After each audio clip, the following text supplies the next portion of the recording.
जय श्री कृष्णा। आपका दीपशिखा के चैनल में स्वागत है।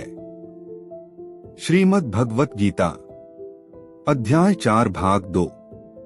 श्री भगवानुवाच बहूनि मे व्यतीतानि जन्मानि तव चार्जुन तान्येह वेद सर्वाणि न त्वं वेत्थ परन्तप। इसका भावार्थ है, श्री भगवान ने कहा, तुम्हारे तथा मेरे अनेकानेक जन्म हो चुके हैं, मुझे तो उन सबका स्मरण है, किंतु हे परंतप, तुम्हें उनका स्मरण नहीं रह सकता है। इसका तात्पर्य है, ब्रह्म संहिता में 5.33 हमें भगवान के अनेकानेक अवतारों की सूचना प्राप्त होती है।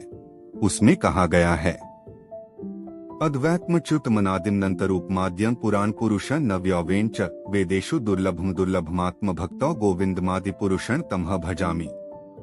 मैं उन आदि पुरुष श्री भगवान गोविंद की पूजा करता हूँ जो अद्वैत, अच्युत तथा अनादि हैं। यद्यपि अनंत रूपों में उनका विस्तार है, किंतु तो भी वे आद्य, पुरातन तथा नित्य नवयौवन युक्त रहते हैं। श्री भगवान के ऐसे सच्चिदानंद रूप को प्रायः श्रेष्ठ वैदिक विद्वान जानते हैं, किंतु विशुद्ध अनन्य भक्तों को तो उनके दर्शन नित्य होते रहते हैं। ब्रह्म संहिता में यह भी कहा गया, रामादिमूर्तिषु कलानियमेन तिष्ठन् नानावतार करोद भुवनेषु किंतु कृष्ण स्वयं संभवत परमः पुमान् यो गोविंदमादि पुरुषं तमह भजामि। मैं उन श्री भगवान गोविंद की पूजा करता हूँ जो राम, नृसिंह आदि अवतारों तथा अंशावतारों में नित्य स्थित रहते हुए भी कृष्ण नाम से विख्यात आदि पुरुष हैं और जो स्वयं भी अवतरित होते हैं। वेदों में भी कहा गया है कि अद्वैत होते हुए भी भगवान असंख्य रूपों में प्रकट होते हैं। वे उस वैदुर्यमणि के समान हैं जो अपना रंग परिवर्तित करते हुए भी एक ही रहता है। इन सारे रूपों को विशुद्ध निष्काम भक्त ही समझ पाते हैं।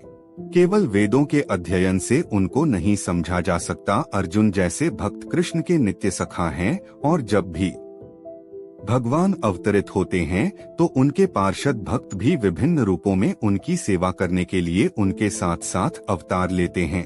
अर्जुन ऐसा ही भक्त है और इस श्लोक से पता चलता है कि लाखों वर्ष पूर्व जब भगवान कृष्ण ने भगवद गीता का प्रवचन सूर्यदेव विवस्वान से किया था तो उस समय अर्जुन भी किसी भिन्न रूप में उपस्थित थे, किंतु भगवान तथा अर्जुन में यह अंतर है कि भगवान ने यह घटना याद रखी, किंतु अर्जुन उसे याद नहीं रख सका।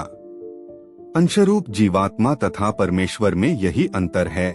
यद्यपि अर्जुन को यहाँ परम शक्तिशाली वीर के रूप में संबोधित किया गया है जो शत्रुओं का दमन कर सकता है, किंतु विगत जन्मों में जो घटनाएं घटी हैं उन्हें स्मरण रखने में वह अक्षम है।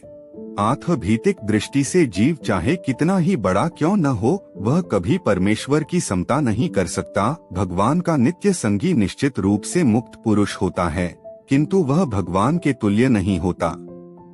ब्रह्म संहिता में भगवान को अच्युत कहा गया, जिसका अर्थ होता है कि वे भौतिक संपर्क में रहते हुए भी अपने को नहीं भूलते। आत्म भगवान तथा जीव कभी भी सभी तरह से एक समान नहीं हो सकते, भले ही जीव अर्जुन के समान मुक्त पुरुष क्यों न हो। यद्यपि अर्जुन भगवान का भक्त है, किंतु कभी कभी वह भी भगवान की प्रकृति को भूल जाता है, किंतु दैवी कृपा से भक्त तुरंत भगवान की अच्युत स्थिति को समझ जाता है, जबकि अभक्त या असुर इस दिव्य प्रकृति को नहीं समझ पाता। फलस्वरूप गीता के विवरण आसुरी मस्तिष्कों में नहीं चढ़ पाते। कृष्ण को लाखों वर्ष पूर्व संपन्न कार्यों की स्मृति बनी हुई है, किंतु अर्जुन को स्मरण नहीं है।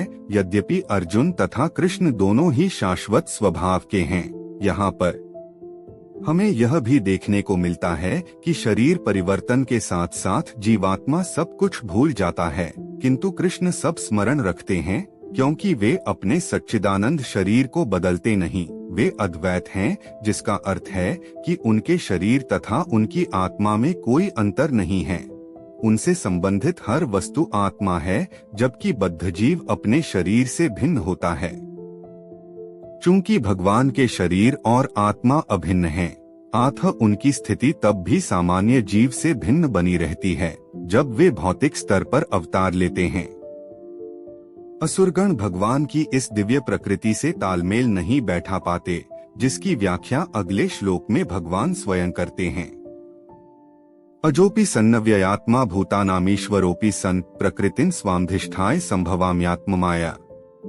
इसका भावार्थ है, यद्यपि मैं अजन्मा तथा अविनाशी हूँ और यद्यपि मैं समस्त जीवों का स्वामी हूँ, तो भी प्रत्येक युग में मैं अपने आदि दिव्य रूप में प्रकट होता हूँ।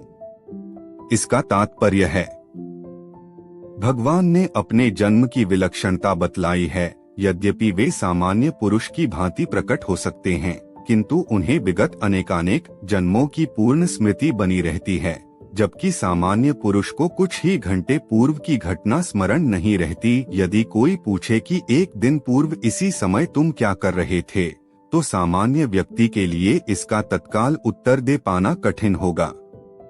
उसे उसको स्मरण करने के लिए अपनी बुद्धि को कुरेदना पड़ेगा कि वह कल इसी समय क्या कर रहा था। अब भगवान दोबारा अपनी प्रकृति या स्वरूप की व्याख्या करते हैं। प्रकृति का अर्थ स्वभाव तथा स्वरूप दोनों है। भगवान कहते हैं कि वे अपने ही शरीर में प्रकट होते हैं। वे सामान्य जीव की भांति शरीर परिवर्तन नहीं करते। इस जन्म में बद्ध जीव का एक प्रकार का शरीर हो सकता है, किंतु अगले जन्म में दूसरा शरीर रहता है। भौतिक जगत में जीव का कोई स्थायी शरीर नहीं है, अपितु वह एक शरीर से दूसरे में देहांतरण करता रहता है। किंतु भगवान ऐसा नहीं करते। जब भी वे प्रकट होते हैं तो अपनी अंतरंगा शक्ति से वे अपने उसी आद्य शरीर में प्रकट होते हैं। किंतु आश्चर्य तो यह है कि वे कभी युवावस्था से आगे नहीं बढ़ते। कुरुक्षेत्र युद्ध के समय उनके अनेक पौत्र थे, या दूसरे शब्दों में वे भौतिक गणना के अनुसार काफी वृद्ध थे। फिर भी वे 20-25 वर्ष के युवक जैसे लगते थे।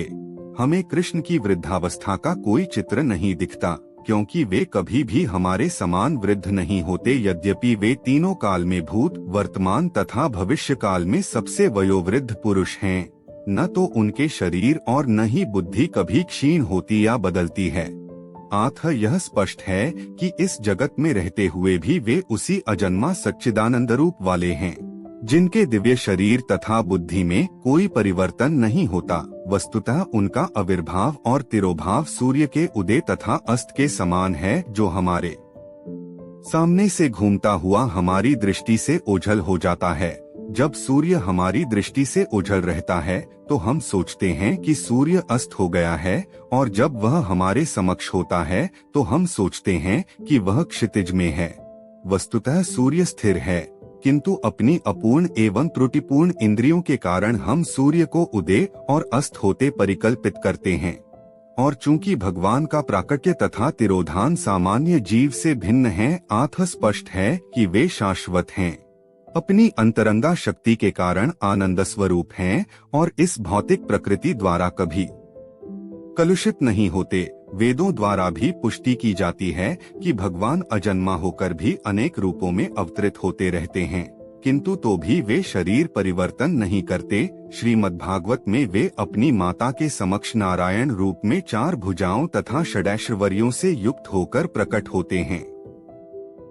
उनका आद्य शाश्वत रूप में प्राकट्य उनकी अहेतुकी कृपा है, जो जीवों को प्रदान की जाती है, जिससे वे भगवान के यथारूप में अपना ध्यान केंद्रित कर सकें, न कि निर्विशेषवादियों द्वारा मनोधर्म या कल्पनाओं पर आधारित रूप में। विश्वकोश के अनुसार माया या आत्म माया शब्द भगवान की अहेतुकी कृपा का सूचक है। भगवान अपने समस्त पूर्व आविर्भाव तिरोभावों से अवगत रहते हैं, किंतु सामान्य जीव को जैसे ही नवीन शरीर प्राप्त होता है, वह अपने पूर्व शरीर के विषय में सब कुछ भूल जाता है।